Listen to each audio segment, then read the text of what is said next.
Hey, when are you guys coming down here? Yes, everyone. We are live as Saul sees it. Today, I am joined by my good friend George and my good friend Julie. We're going to be talking about baseball. We're not talking about this game that's going to be happening this Sunday, the Super Bowl, because no one cares, right? It's the Super Bowl. Tom Brady's back in it. He's probably going to find a way to cheat and win again. Who knows? So no one cares about that crap. And San Diego doesn't have a Chargers anymore, so I gave up on football years ago. But I do know that Julie's a Raiders fan, and they're sitting at home as well, so we don't worry about that. So today, we'll be talking about baseball, right? And I have my good friend George. Thank you for joining us, George. Yes, sir. And I got my good friend Julie. She's a Dodgers fan. George is a Padres fan. Thank you for joining us, Julie. And she's representing, right? As her thing says, world champ Dodgers. So I want to talk about what's going on this postseason, right? We're weeks away from spring training. Will we see games? Will we not see games? We don't know. But the one thing that I wanted to talk about with you guys, right, is there's two teams that are destined to be competing based on statistics, based on stats, based on everything, right? The Dodgers and the Padres. Now, Julie, you guys just lost Kiki. You know, he left. And then you guys lost Jock also. He just left as well. You guys think you guys would be going back for your other championship this year or no? What do you guys think about that? Of course, I think so. I think they have enough. Those two players, they were kind of all over. So they didn't have like one specific, place, right? That's the main reason why they wanted to get more playing time. They wanted a specific spot, their own spot, right? Because a lot of those, first base, second base, the spots are pretty much taken. They're kind of like floaters, right?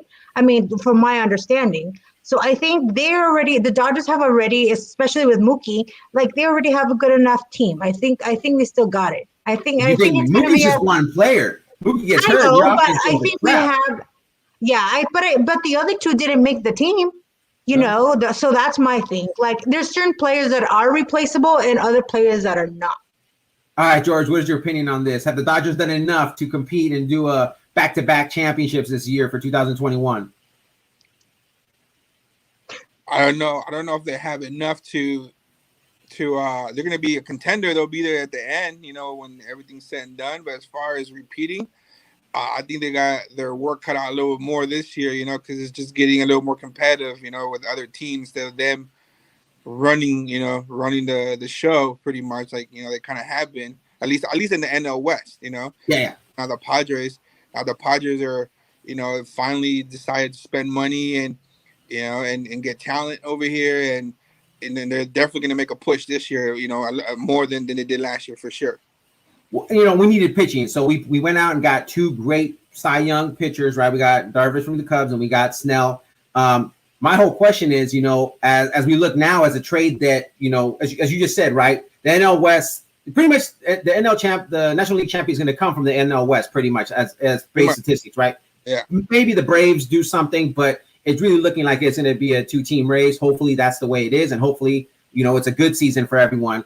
But, seeing now that the Dodgers have dominated for so many years, right? They've kicked ass because they've had a big payroll. And now the Padres are starting to spend some money.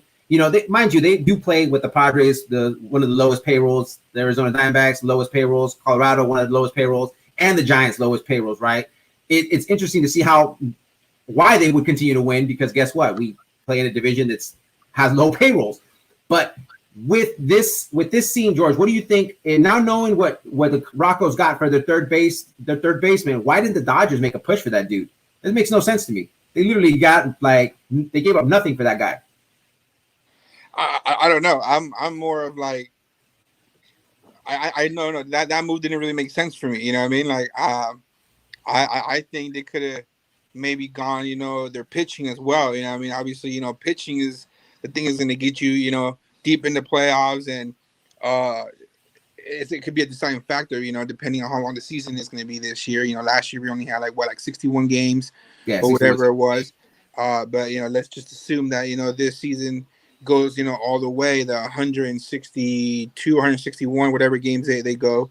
Pitchings are very, very. You have to have a strong bullpen. Starting pitching and relievers and closers, because if somebody gets hurt, which most of the time it happens, because it's just a long season, you want to make sure that you have people there, and you don't lose too many games, and in order to catch up, because then, like you said, this year is going to be a 2-horse race out of the NL West, and they're definitely, both teams are going to like be eyeing each other real closely as far as keeping each other real, not too far, apart from each other as far as the winning and losing column goes. Yeah, one team was going to be definitely be the NL West champs, and the other one's going to be sitting there runner up. But it's going to be a great team. Now, Julie, you looking at it as a Dodgers fan, okay? You've not signed any big names. I mean, yes, you signed Mookie, but you already had Mookie, so you really just you signed a player that you already had.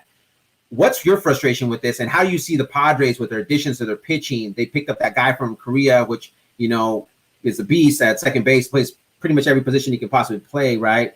What do you see it as a Dodger? Are you guys scared? I mean, are you guys concerned that you guys have picked up no one, or you guys are saying, hey, we won last year? No, I don't think so. It's kind of like, I think they had an awesome team, right? I mean, they had a stud team. I mean, honestly, if they wouldn't have won the World Series, I mean, you would have been like, fuck, what a waste of money, right? So, I mean, losing a few players that are good, I mean, of course they're amazing, but you still have a set team. In your situation, you guys are building that team, right? Like you're getting, so how are they going to play together? Is that guy going to deliver? You got to think about that. You're also, and George will attest to this, and anyone who watched baseball last year, every sports writer said the San Diego Padres were the team to beat, like the most fascinating team to watch. We know they can hit, right? And this year, for the first time, George sent me that message. What did you send me this picture today? What happened today on MLB The Show, George? Who's on the MLB The Show video game? Tatis. First Padre player to ever be on this game, right? It's Tatis. And the guy just, if he stays healthy and Machado's at third, and Machado's an iron horse, right? That guy will play pretty much every single game. You got Tatis, you got your infield locked in. You got all your outfield locked in. With the one thing we needed was pitching, and we got that locked in. I mean, if you're looking at it, I look at the Padres pitching staff as the late 80s, early 90s Braves when they had Smoltz, Glavine, and Maddox, right? You're looking at a three-headed horse right there. And then if Lamet stays healthy, Paddock hopefully learns another pitch, where does that change for you guys? Because at that point, last year I think you guys won. The Dodgers, I think, ended up winning the series overall, but it wasn't by much when it came to head-to-head competition during the regular season. So it'll be interesting this year how that all plays out. How do you see that affecting you guys? Because, let's face it, you guys haven't signed anyone. You guys are older. You're an older team. You're not a young team anymore. We're young. So everyone calls it rebuilding, but we're not rebuilding. We're built. We have everyone. So where does that put you guys now? I don't think they're worried. I don't think they're going to bring, obviously, because of the budget, they're not going to bring in any bigger names. I think it's... the Dodgers have one of the biggest budgets in baseball. No, that's what I'm saying. Like, they're not going to bring anybody else.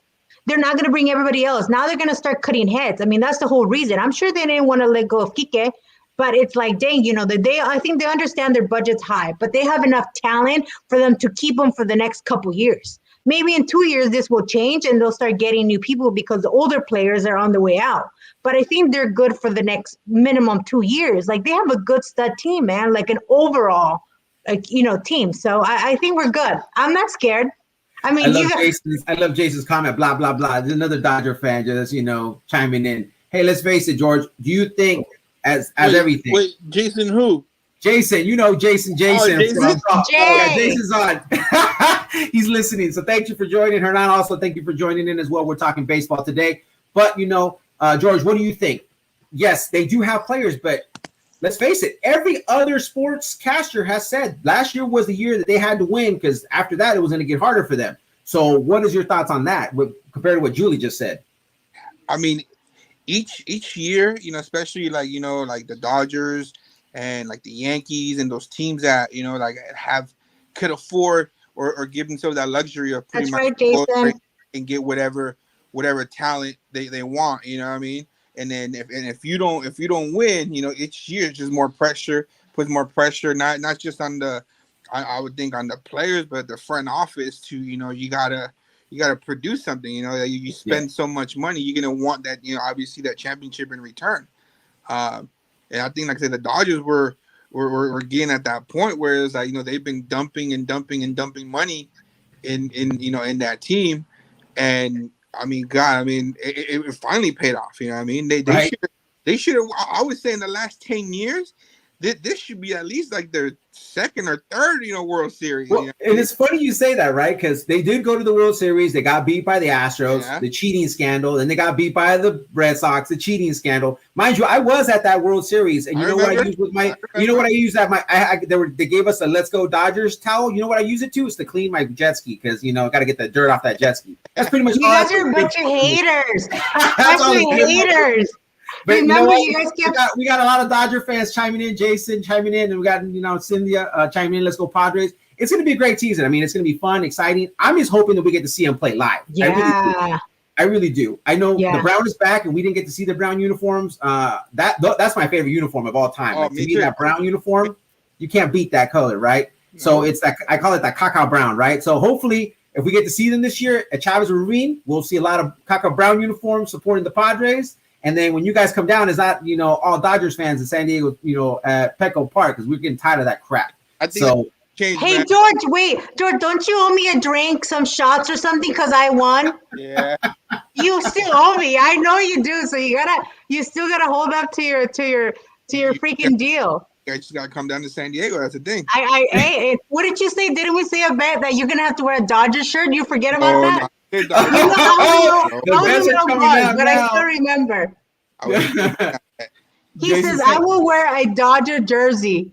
Jason said no can margaritas. He had some of those at the golf course. He said those things were vicious.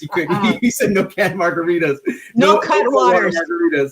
But you know what? It's interesting how this is going to work out, right? Because we have this Fenway rivalry. I think in baseball, I think that for us, there's all these other teams in Major League Baseball. But for Californians, if you're Southern California, there's only two teams that really matter on the NL side. It's the Dodgers and the Padres, right? No one really cares about anything else. And let's face it, we're not talking about any other team right now because this is a two-headed horse for this playoffs based on statistics, based on numbers. So it's exciting to see what's going to happen here in 2021. Now, the question I have here for all of you is what's the bet for now, right? Moving forward, if we get this season going. Does Julie come down and have to wear a Padres uniform, or does George have to go up? What's going to happen? What are the side bets we got going on? The plus or minuses on the wins here. You know what? My commitment never swayed. Like I'm Team Dodger and I'm putting my money on it. So just like last time, remember George? I am all you and what was the other guy's name? Oh, Paulie. Yes, Paulie. Paulie. Yeah. Invite him too, so he can celebrate the Dodger win.